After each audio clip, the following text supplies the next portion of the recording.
ಇವತ್ತಿನ ವಿಡಿಯೋದಲ್ಲಿ ಬೆಲ್ಟ್ ಪಟ್ಟಿನ ಯಾವ ಥರ ಅಟ್ಯಾಚ್ ಮಾಡೋದು ಅಂತ ನೋಡೋಣ. ಸೊ ಬೆಲ್ಟ್ ಪಟ್ಟಿ ಅಟ್ಯಾಚ್ ಮಾಡೋಕ್ಕಿಂತ ಮೊದಲು ನೋಡಿ ಈ ಥರ ಲೈನಿಂಗ್ನ ಕುಡಿಸ್ಕೊಂಡು ನಾನು ಸಿಂಗಲ್ ಟಕ್ಸ್ ಬ್ಲೌಸ್ ಆಗಿರೋದ್ರಿಂದ ಸಿಂಗಲ್ ಟಕ್ಸ್ ಬ್ಲೌಸ್ ಹಿಡ್ಕೊಂಡು ಲೈನಿಂಗ್ ಪೀಸ್ನ ಅಟ್ಯಾಚ್ ಮಾಡಿಕೊಂಡು ಈ ಥರ ರೆಡಿ ಮಾಡ್ಕೊಂಡಿದ್ದೀನಿ. ನೋಡ್ತಾ ಇರ್ಬೋದು ಕಪ್ಸ್ ಎಷ್ಟು ಚೆನ್ನಾಗಿ ಬಂದಿದೆ ಅಂತ. ಸೊ ಬೆಲ್ಟ್ ಪಟ್ಟಿ ಅಟ್ಯಾಚ್ ಮಾಡೋಕ್ಕಿಂತ ಮೊದಲು ಇದೇನು ನಾವು ಟಕ್ಸ್ ಹಿಡ್ದಿರ್ತೀವಲ್ವ ಇದನ್ನು ನಾವು ಕ್ರಾಸಾಗಿ ಕಟ್ ಮಾಡ್ಕೋಬೇಕಾಗತ್ತೆ. ನೋಡಿ ಈ ಥರ ಕ್ರಾಸ್ ಆಗಿ ಕಟ್ ಮಾಡ್ಕೋಬೇಕಾಗತ್ತೆ. ಮರೀದೇ ಮಾಡ್ಕೊಳ್ಳಿ, ಈ ಥರ ಮಾಡ್ಕೋಬೇಕಾಗುತ್ತೆ. ಇಲ್ಲ ಅಂತಂದರೆ ನಾವು ಏನು ಇದನ್ನು ಜಾಸ್ತಿ ಕಪ್ಸ್ ಹಿಡ್ದಿರ್ತೀವಲ್ವ ಬೆಲ್ಟ್ ಪಟ್ಟಿ ಅಟ್ಯಾಚ್ ಮಾಡುವಾಗ ಅದು ಬೆಲ್ಟ್ ಪಟ್ಟಿಯಲ್ಲಿ ಹೋದರೆ ಕಪ್ಸ್ ಅನ್ನೋವಂಥದ್ದು ಈ ಥರ ಹಿಂಗೆ ಹೋಗ್ಬಿಡುತ್ತೆ. ನೋಡಿ ಈ ಥರ ಶೇಪು ಹೋಗಿಬಿಡತ್ತೆ. ಇಲ್ಲ ನಾವು ಕಟ್ ಮಾಡ್ಕೊಳಕ್ಕಾಗಲ್ಲ ಅಂದರೆ ಈ ಥರ ಮಡ್ಚಿನಾದರೂ ನಾವು ಸ್ಟಿಚ್ ಮಾಡ್ಕೋಬೇಕಾಗತ್ತೆ. ಹೆಚ್ಚು ನಾನು ಈ ಥರ ಕಟ್ ಮಾಡಿಕೊಂಡು ಸ್ಟಿಚ್ ಮಾಡ್ತೀನಿ. ಮಡ್ಚೋದ್ರಿಂದ ಒಂದು ಸ್ವಲ್ಪ ಪ್ರಾಬ್ಲಮ್ ಬರುತ್ತೆ. ಸೊ ಹಾಗಾಗಿ ಈ ಥರ ಕಟ್ ಮಾಡ್ಕೊಂಡ್ಬಿಟ್ರೆ ನಾವು ಸ್ಟಿಚಿಂಗ್ ಮಾಡೋದಕ್ಕೆ ತುಂಬಾ ಈಸಿ ಆಗುತ್ತೆ. ಸೊ ನೋಡ್ತಾ ಇರ್ಬೋದು ನಾನು ಎರಡನ್ನೂ ಸ್ಟಿಚ್ ಮಾಡಿಕೊಂಡು ಈ ಥರ ಕ್ರಾಸಾಗಿ ಕಟ್ ಮಾಡಿ ಇಟ್ಕೊಂಡು ರೆಡಿ ಮಾಡಿ ಇಟ್ಕೊಂಡಿದ್ದೀನಿ. ಇದಕ್ಕಿನ್ನೂ ನಾವು ಬೆಲ್ಟ್ ಪಟ್ಟಿ ಅಟ್ಯಾಚ್ ಮಾಡಬೇಕಲ್ವ. ಸೊ ಬೆಲ್ಟ್ ಪಟ್ಟಿ ಅಟ್ಯಾಚ್ ಮಾಡೋಕ್ಕೆ ನೋಡಿ ಒಂದು ಲೈನಿಂಗ್ ಪೀಸ್ ತೊಗೊಂಡಿದ್ದೀನಿ, ಒಂದು ಲೈನಿಂಗ್ ಪೀಸು, ಹಾಗೆ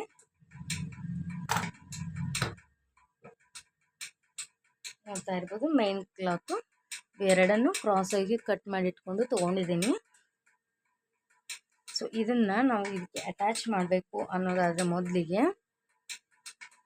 ಬೆಲ್ಟ್ ಪಟ್ಟಿನ ಸ್ಟಿಚ್ ಮಾಡಬೇಕಾದ್ರೆ ಮೊದಲಿಗೆ ನೋಡಿ ಈ ಪಾಯಿಂಟನ್ನು ನೀವು ಮರಿಬಾರ್ದು. ಇದನ್ನ ಏನು ಲೈನಿಂಗ್ ಕ್ಲಾತ್ನ ತೊಗೊಳ್ತೀರಲ್ವ, ಸೊ ಇದನ್ನು ಈ ಥರ ಇಟ್ಕೊಂಡು ಈ ಥರ ಎಡ್ಜಿಗೆ ಇಡೋಕೆ ಹೋಗಬೇಡಿ. ಈ ಥರ ಎಡ್ಜಿಗೆ ಇಡೋಕೆ ಹೋಗಬೇಡಿ. ಈ ಥರ ಎಡ್ಜಿಗೆ ಇಟ್ಟು ನೀವು ಸ್ಟಿಚ್ ಮಾಡಿ ಟರ್ನ್ ಮಾಡಿದಾಗ ಬ್ಲೌಸ್ ಏನಾಗುತ್ತೆ, ಇದು ಬೆಲ್ಟ್ ಅಟ್ಯಾಚ್ ಮಾಡಿ ಈ ಥರ ಶೇಪ್ ಹೋಗುತ್ತೆ ಈ ಥರ. ಸೊ ಸ್ಟ್ರೈಟಾಗಿ ಬರೋದಿಲ್ಲ. ಸೊ ಅದಕ್ಕೆ ನಾವೇನು ಮಾಡಬೇಕಪ್ಪ ಅಂತಂದರೆ ಈ ಲೈನಿಂಗ್ ಕ್ಲಾತ್ ಏನಿರುತ್ತಲ್ವ ಒಂದು ಸ್ವಲ್ಪ ಅಂದರೆ ಎಷ್ಟು ಹೇಳ್ತೀನಿ ರೀ, ಈ ಥರ ತ್ರಿಭುಜ ಆಕಾರದಲ್ಲಿ ಸ್ವಲ್ಪ ಬಟ್ಟೆ ಇರಬೇಕು. ಬಟ್ಟೆ ಈ ಥರ ಬಿಟ್ಟು ನೋಡಿ ಈ ಥರ ತ್ರಿಭುಜ ಆಕಾರ ಕಾಣಿಸ್ತೆ ಅಲ್ವಾ, ನೋಡಿ ಈ ಥರ ತ್ರಿಭುಜ ಆಕಾರದಲ್ಲಿ ಬಿಟ್ಟು ನಾವು ಸ್ಟಿಚ್ ಮಾಡಬೇಕಾಗತ್ತೆ. ಈ ಥರ ಎಡ್ಜಿಗೆ ಸ್ಟಿಚ್ ಮಾಡೋದ್ರಿಂದ ಈ ಥರ ಶೇಪು ಬರುತ್ತೆ. ಸೊ ಹಾಗಾಗಿ ಇಲ್ಲೊಂದು ಸ್ವಲ್ಪ ಈ ಥರ ತ್ರಿಭುಜ ಆಕಾರದಲ್ಲಿ ಬಿಟ್ಟು ಬಟ್ಟೆನ ಈ ಥರ ಇಟ್ಕೊಂಡು ಅಟ್ಯಾಚ್ ಮಾಡಬೇಕಾಗುತ್ತೆ.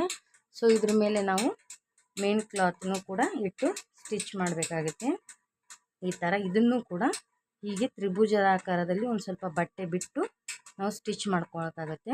ಸೊ ಇಲ್ಲ ನಿಮಗೆ ಈ ಮೂರೂ ಅಟ್ಯಾಚ್ ಮಾಡೋಕ್ಕೆ ತೊಂದರೆ ಆಗುತ್ತೆ ಅನ್ನೋದಾದರೆ ಮೊದಲಿಗೆ ಇವೆರಡನ್ನು ಅಟ್ಯಾಚ್ ಮಾಡ್ಕೊಳ್ಳಿ. ನೋಡ್ತಾ ಇರ್ಬೋದು ಇಲ್ಲೊಂದು ಸ್ವಲ್ಪ ನಾನು ತ್ರಿಭುಜ ಆಕಾರದಲ್ಲಿ ಬಟ್ಟೆ ಬಿಟ್ಟು ಸ್ಟಿಚ್ ಮಾಡ್ತೀನಿ.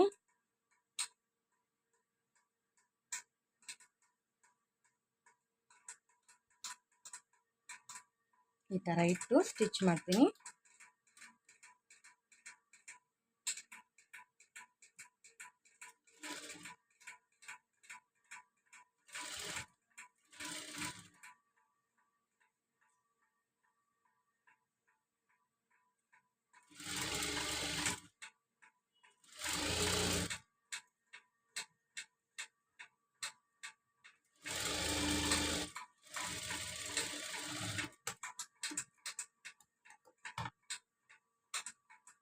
ಸೊ ನೋಡಿ ಈ ಥರ ಆಯ್ತು. ಈಗ ಇದ್ರ ಮೇಲೆ ನಾವು ಮೇನ್ ಕ್ಲಾತ್ ಬಟ್ಟೆನ ಇಟ್ಟು ಸ್ಟಿಚ್ ಮಾಡ್ಕೋಬೇಕು. ಮೇನ್ ಕ್ಲಾತು ಯಾವುದು ಯಾವ ಕಡೆ ಇದೆ ಅಂತ ನೋಡಿಕೊಂಡು ಸ್ಟಿಚ್ ಮಾಡ್ಕೊಳ್ಳಿ. ಸೀದಾ ಯಾವುದು ಉಲ್ಟಾ ಯಾವುದು ನೋಡಿಕೊಂಡು ಇದು ಉಲ್ಟಾ ಇದೆ ಈ ಥರ ನೋಡಿಕೊಂಡು ಸ್ಟಿಚ್ ಮಾಡ್ಕೋಬೇಕಾಗುತ್ತೆ. ನೋಡಿ ಇದನ್ನು ಕೂಡ ಈ ಥರ ತ್ರಿಭುಜ ಆಕಾರದಲ್ಲಿ ಬಟ್ಟೆ ಬಿಟ್ಟು ಸ್ಟಿಚ್ ಮಾಡ್ಕೊಳ್ಳಿ.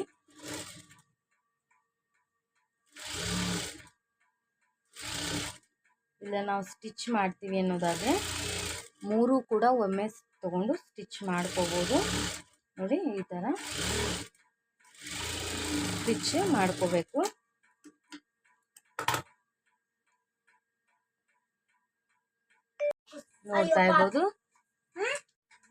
ನೋಡ್ತಾ ಇರ್ಬೋದು ಯಾವ ಥರ ಸ್ಟ್ರೈಟಾಗಿ ಬಂದಿದೆ ಅಂತ.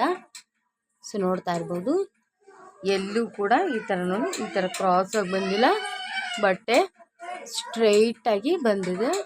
ಸೊ ನೀವು ಈ ಮೆಥಡಲ್ಲಿ ಸ್ಟಿಚ್ ಮಾಡಿದ್ರೆ ಯಾವುದೇ ಕಾರಣಕ್ಕೂ ಕ್ರಾಸ್ ಅನ್ನೋದು ಬರೋದಿಲ್ಲ. ಸೊ ಇನ್ನು ಇದನ್ನು ಈ ಥರ ಉಲ್ಟಾ ಮಾಡಿಕೊಂಡು ಇದನ್ನು ಈ ಥರ ರೋಲ್ ಮಾಡಿಕೊಂಡು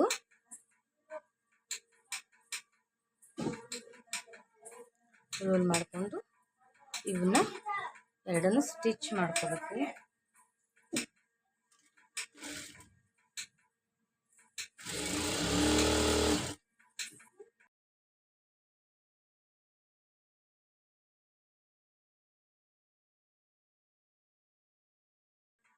ಇದನ್ನೇ ಟರ್ನ್ ಮಾಡಿ ಇನ್ನೊಂದು ಸ್ಟಿಚ್ ಹಾಕಬೇಕು.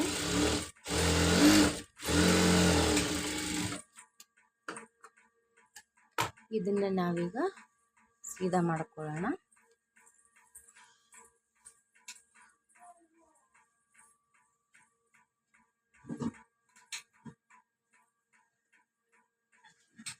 ಸೊ ನೋಡಿ ಯಾವ ಥರ ಸ್ಟ್ರೈಟಾಗಿ ಬಂದಿದೆ ನೋಡಿ, ಸ್ಟ್ರೈಟಾಗಿ ಬಂದಿದೆ. ಸೊ ನಿಮಗೆ ಕಾಣಿಸ್ತಿರ್ಬೋದು. ಇನ್ನು ನಿಮಗೆ ಬೇಕಾದರೆ ಇದ್ರ ಮೇಲೆ ಸ್ಟಿಚ್ ಹಾಕ್ಕೊಳ್ಬೋದು. ಸೊ ಈ ವಿಡಿಯೋ ಇಷ್ಟ ಆಗಿದೆ ಅಂದ್ಕೊಳ್ತೀನಿ. ಇಷ್ಟ ಆದರೆ ಪ್ಲೀಸ್ ಲೈಕ್, ಶೇರ್, ಕಮೆಂಟ್ ಮಾಡಿ. ಹಾಗೆ ಹೊಸದಾಗಿ ನೋಡ್ತಿರೋ ನನ್ನ ಚಾನಲ್ನ ಸಬ್ಸ್ಕ್ರೈಬ್ ಮಾಡ್ಕೊಳ್ಳಿ.